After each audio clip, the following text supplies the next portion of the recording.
नमस्कार दोस्तों अगर आप आज के टाइम पे एग्रो एजेंसी शुरू करते हैं तो उससे आप बहुत ज़्यादा पैसा कमा सकते हैं दोस्तों। क्योंकि आधुनिक खेती के लिए ड्रिप, मल्चिंग पेपर और जितनी भी आधुनिक उपकरण होती हैं उनकी ज़रूरत होती है। इसके अलावा जो बीज होते हैं, खाद होते हैं, उनकी भी ज़रूरत पड़ती है।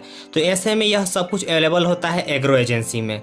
तो आप एग्रो एजेंसी स्टार्ट कर सकते हैं, लेकिन दोस्तों इसमें थोड़ा सा ज़्यादा इन्वेस्टमेंट लगाना पड़ेगा, लेकिन कमाई भी बहुत ही अच्छी है दोस्तों, और बहुत ज़्यादा अच्छी बिक्री है और बहुत अच्छी कमाई है। और अगर हम इन्वेस्टमेंट की बात करें कि इसमें लागत कितनी लगेगी, तो यहाँ पर कम से कम आपको 10 लाख रुपए लगने वाले हैं आज के टाइम पे। क्योंकि हर कुछ यहाँ पर सेटअप करना पड़ेगा। आपको कंप्यूटर की ज़रूरत होगी बिलिंग करने के लिए, और वर्कर की ज़रूरत होगी, हेल्पर की ज़रूरत होगी, और दुकान किराए पे लेना पड़ेगा। बहुत सारे खर्चे हैं और आपको माल मंगवाना पड़ेगा। तो ऐसे में कम से कम 10 लाख रुपए की तो ज़रूरत पड़ेगी ही पड़ेगी। और अगर आप इसे बहुत बड़े स्तर पे शुरू करते हैं तो आपको 15 से 20 लाख रुपए की यहाँ पे ज़रूरत पड़ने वाली है। चलिए अब हम बात कर लेते हैं मेन चीज़ के बारे में, लाइसेंस कैसे बनेगा।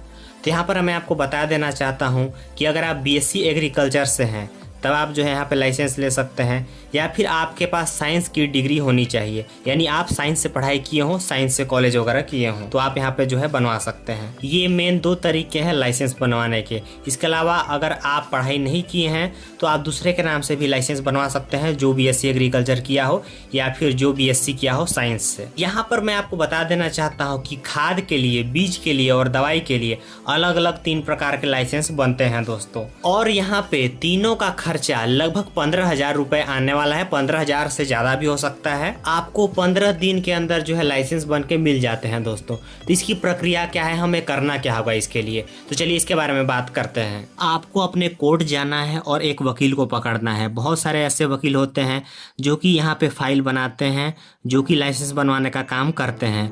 तो उनको आपको जो है फाइल चार्ज देना पड़ता है, कुछ पैसा होता है जो कि आपको उनको देना होगा। और जो भी आपका डिग्री होता है उनको देना होता है, और जो भी चीज़ें होती हैं जैसे आधार कार्ड, फ़ोटो और आपका जो है पैन कार्ड, ये सारी चीज़ें आपको देनी होती हैं वहाँ पे। और फिर आपको जो है एक अथॉरिटी लगती है, उसको भी देना होता है। अथॉरिटी यानी कि जो भी आप अपने दुकान शुरू करेंगे उसमें जिस भी कंपनी का आप जो प्रोडक्ट्स बेचना चाहते हैं उसका अथॉरिटी लगता है। तो यहाँ पर कोई भी एक अथॉरिटी आपको ज़रूरी होती है, जो कि आपको किसी भी दुकान से मिल जाएगी। जो बहुत सारी दुकानें होती हैं जो कि खाद बीज की होती हैं, वहाँ से आप ले सकते हैं। लगभग आपको 500 रुपये लगेंगे और आपको जो है मिल जाती है अथॉरिटी, या फिर आपको फ्री में भी मिल सकता है। कम से कम एक अथॉरिटी आपको लगेगी ही अपने फाइल में। तो दोस्तों आपका वकील जो है आपको जो है फाइल बनाकर दे देता है। आपके पास टोटल 3 फाइलें होती हैं जो कि आपको वकील देता है, खाद, बीज और दवाई की। आपको तीनों फाइलों को सबमिट करना होता है। दवाई की और खाद की जो फाइल होती है वो आपको PPO ऑफिस में जाकर जमा करना होता है। आपके ज़िले में जो है PPO ऑफिस होगा, वहाँ पे आपको जो है जमा करना पड़ेगा।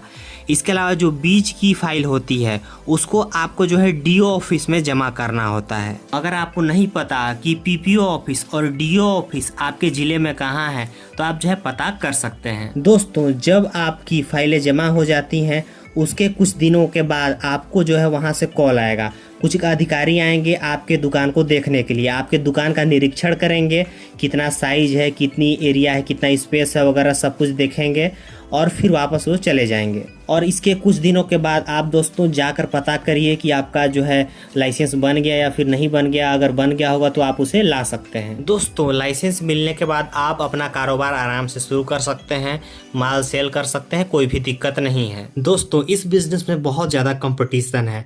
तो जब भी आप BSc एग्रीकल्चर करते हैं या फिर जब भी आप अपनी पढ़ाई पूरी करते हैं तो तुरंत ही आपको अपना बिजनेस शुरू नहीं कर देना है।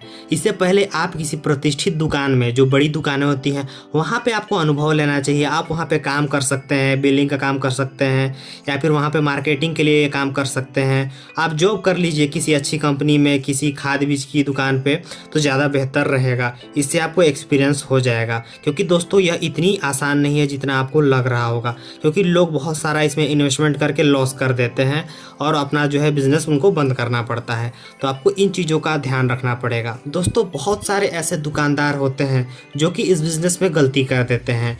बहुत सारी ऐसी खादें होती है जिनको बेचना प्रतिबंधित होती है, जो कि आम दुकानों में नहीं बिकती हैं, सरकार ने उसे बैन करके रखा है। या फिर ऐसी बहुत सारी दवाइयाँ हैं जिन्हें नहीं बेचा जाता, लेकिन उन्हें भी लोग रखते हैं। तो ऐसे में उनके जब दुकान पर छापा पड़ता है तो बहुत सारी परेशानियां आ जाती हैं, उनको बहुत सारी दिक्कतें आती हैं। तो इन चीज़ों का आपको ध्यान रखना है। जो चीज़ें प्रतिबंधित हैं उनको आपको नहीं बेचना है, नहीं सेल करना है, नहीं तो आप प्रॉब्लम में पड़ सकते हैं। आपका लाइसेंस रद्द हो सकता है और आपकी दुकान बंद हो सकती है और बहुत सारा आपको लॉस उठाना पड़ सकता है। तो इन सब चीज़ों का भी आपको ध्यान रखना चाहिए।